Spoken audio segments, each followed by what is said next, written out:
Hello students, this is Subodh sir from English classes and I welcome you on my YouTube channel. Dear students, आज का जो class है वो आपको opposite words के ऊपर एम्फेसिस करके बनाया गया है और ये वीडियो उन सभी स्टूडेंट्स के लिए एकदम बिल्कुल नेसेसरी है बिकॉज ये सारे वर्ड्स आपको डेली यूज्ड में प्रयोग किए जाते हैं और विभिन्न प्रकार के कम्पिटिटिव और आपको बोर्ड एग्जाम्स में भी ये पूछे जाते हैं। तो चलिए बिना समय गवाए आज आपको बताते हैं कि कौन कौन से वो इम्पॉर्टेंट वर्ड्स हैं जिसका कि अपोजिट आपके लिए जानना बहुत बेहद आवश्यक है। तो सबसे पहले जो आपका अपोजिट वर्ड्स का फर्स्ट वर्ड है वो आपका है रिलीजियस। तो रिलीजियस का मतलब आप जानते हो कि धार्मिक होता है और रिलीजियस का अपोजिट वर्ड आपका एंटोनिम्स आपका इरेलिजियस हो जाएगा। इरेलिजियस। चलिए दूसरा वर्ड क्या है? कंट्रोल। तो कंट्रोल मतलब किसी चीज पे नियंत्रण करना, तो उसको हम क्या कहते हैं? डिसकंट्रोल। जब आपका किसी चीज पर से नियंत्रण हट जाए तो आप उसको कहिएगा अनियंत्रण। किसी चीज पे कंट्रोल नियंत्रण, डिसकंट्रोल अनियंत्रण। उसके बाद थर्ड वर्ड है आपका बारबेरियस। बारबेरियस एक वैसा वर्ड है जिसका मतलब आप जंगली, जिसको आप कहते हो जंगली। तो बारबेरियस का अपोजिट आपके लिए सिविलाइज्ड हो जाता है। सिविलाइज्ड का मतलब सभ्य हो जाता है। आप वर्ड्स का मीनिंग भी आप ध्यान से देखते चले जाओ। सिविलाइज्ड ZED मैंने लिखा है। इसके बाद एट्रैक्टिव। एट्रैक्टिव ऐसा वर्ड है जिसमें किसी प्रकार का आकर्षण। तो एट्रैक्टिव का अपोजिट क्या हो जाता है? जिसमें कि आकर्षण नहीं हो, तो ऐसे वर्ड को हम रिपल्सिव कहते हैं। क्या कहते हैं? रिपल्सिव। रिपल्सिव। एट्रैक्टिव का अपोजिट आपका हो गया रिपल्सिव। ध्यान दे दीजिएगा। अब आपका है अलाउ। अलाउ मीन्स किसी चीज को आप अलाउ कर देते हो कि I allow him to come, मैंने उसको आने के लिए अलाउ कर दिया, अनुमति। तो अलाउ का अपोजिट हो जाता है आपका डिसअलाउ। अलाउ का क्या हो जाता है? डिसअलाउ, मतलब किसी को अनुमति प्रदान नहीं करना। अब आपके लिए देखिए नेक्स्ट वर्ड है आपका गेस्ट। तो गेस्ट का मतलब क्या होता है? अतिथि, जिसके आने की तिथि निश्चित नहीं हो उसको अतिथि कहते हैं। तो अतिथि तो आने वाले होते हैं, लेकिन जो गेस्ट का सेवा करने वाले होते हैं वो उसका अपोजिट हो जाता है और गेस्ट का अपोजिट आपका होस्ट हो जाता है, HOST। नेक्स्ट है आपका बिलीफ। बिलीफ मीन्स तो बहुत आसान है, विश्वास करना, लेकिन इसका अपोजिट जानना भी जरूरी है और वह हो जाता है डिसबिलीफ। क्या हो जाता है? बिलीफ का डिसबिलीफ।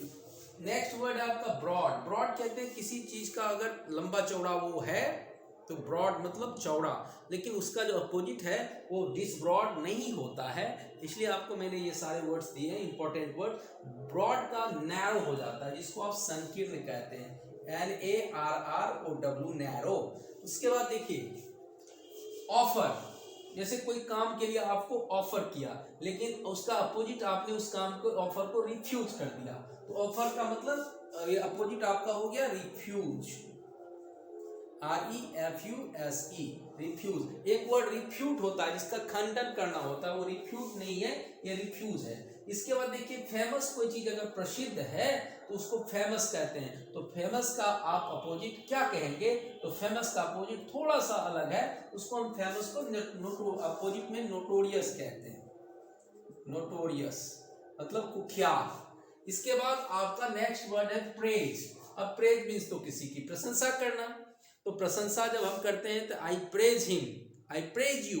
लेकिन अगर किसी का अगर हम प्रेज के अलावा उसकी हम निंदा करें, उसकी शिकायत करें, तो उसको हम डिफेम कहते हैं। क्या कहते हैं? Defame, DEFAME। नेक्स्ट वर्ड है आपका टिमिड। टिमिड मीन्स होता है डरपोक। जो आदमी डरपोक हो तो इसका अपोजिट अनेक सारे होते हैं, लेकिन जो सुटेबल अपोजिट्स है वही मैं आपको बताऊंगा, और वह टिमिड का हो जाता है फियरलेस। फियरलेस मतलब निर्भीक, जिसको आप कहते हो।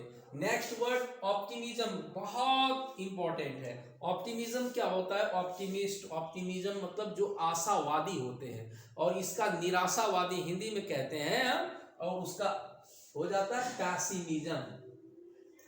Pessimism, pessimism. ऑप्टिमिज्म का क्या लिखेंगे? पैसिमिज्म। अब देखिए नेक्स्ट वर्ड है एनालिसिस। कोई चीज को हम एनालिसिस करके विस्तार करते हैं तो उसको जब हम छोटा करके यानी कि जोड़ करके एक बना लेते हैं तो उसको हम कहते हैं सिंथेसिस। सिंथेसिस, एनालिसिस का क्या हो जाएगा? सिंथेसिस। नेक्स्ट वर्ड तो बहुत इंपॉर्टेंट है, एडवर्सिटी, संपन्नता। अगर कोई सुखी संपन्न है तो उसको हम एडवर्सिटी कहते हैं। और सॉरी एडवर्सिटी, एडवर्सिटी मीन्स होता है विपन्नता, जिसमें गरीबी हो जहां पर, सॉरी एडवर्सिटी उसको कहते हैं। एडवर्सिटी का अपोजिट हो जाता है प्रॉस्पेरिटी। प्रॉस्पेरिटी, प्रॉस्पेरिटी मीन्स संपन्नता, एडवर्सिटी मीन्स विपन्नता। जहां गरीबी हो उसको एडवर्सिटी कहते हैं और उसको अपोजिट में हम प्रॉस्पेरिटी कहेंगे। अब नेक्स्ट वर्ड है एनकरेज। एनकरेज मीन्स किसी को प्रोत्साहित करना। I encourage him to do that, मैंने उसको इस काम के लिए एनकरेज किया, प्रोत्साहित किया। तो इसको अगर आप अपोजिट में कहोगे तो यह बिल्कुल आसान है, बस एनकरेज में आप डिस लगा दो, क्या हो जाएगा? एन को हटा दो और डिस्करेज हो जाएगा। एनकरेज का क्या हो जाएगा? देख लीजिए, आसान है आपके लिए, डिस्करेज हो जाएगा। अब देखिए बहुत सारे आदमी फ्री होते हैं, है ना, जैसे साधु महात्मा मुनि वो सब फ्री होते हैं, है ना, लेकिन जो पारिवारिक लोग होते हैं वो एकदम सीमित जीवन जीते हैं, समय के अनुसार जीवन जीते हैं। तो फ्री का अपोजिट आपको उस संदर्भ में मैं आपको सुटेबल अपोजिट दे रहा हूं और वो हो जाता है बाउंड। तो फ्री को आप क्या कहोगे? बाउंड कह लेना। फ्री का अपोजिट बाउंड होता है। क्लियर हो गया? अब देखिए ऑनर, ऑनर का मतलब होता है किसी चीज को हम सम्मान देते हैं, है ना, तो ऑनर का क्या हो जाता है? सम्मान देते हैं। तो ऑनर का अपोजिट आप सोच लो क्या होगा? तो ऑनर का अपोजिट आपका हो जाता है, ऑनर का आप कह लोगे कि ऑनर का अपोजिट आपका शेम हो जाता है, जिसको कि शर्मनाक कहते हैं, शेम। नेक्स्ट वर्ड है आपका प्लीज। तो प्लीज का अपोजिट हो जाता है डिसप्लीज। प्लीज मीन्स किसी को प्रसन्न करना और डिसप्लीज का मतलब किसी को नाराज करना। तो प्लीज का क्या हो गया? डिसप्लीज। अब एंट्रेंस, आप स्टेशन पे घूमते हो, प्रवेश करते हो तो एंट्रेंस लिखा रहता है, और आप ध्यान दिए होंगे कि स्टेशन पर जिस रास्ते से आप रेलवे स्टेशन पे निकलते हो तो उसका एंट्रेंस का क्या हो जाता है? तो एग्जिट। क्या हो जाता है? एंट्रेंस का एग्जिट। और आपका रेयर है जो दुर्लभ होता है, तो रेयर का आप क्या कह लोगे? कॉमन। रेयर को अपोजिट में क्या कहोगे?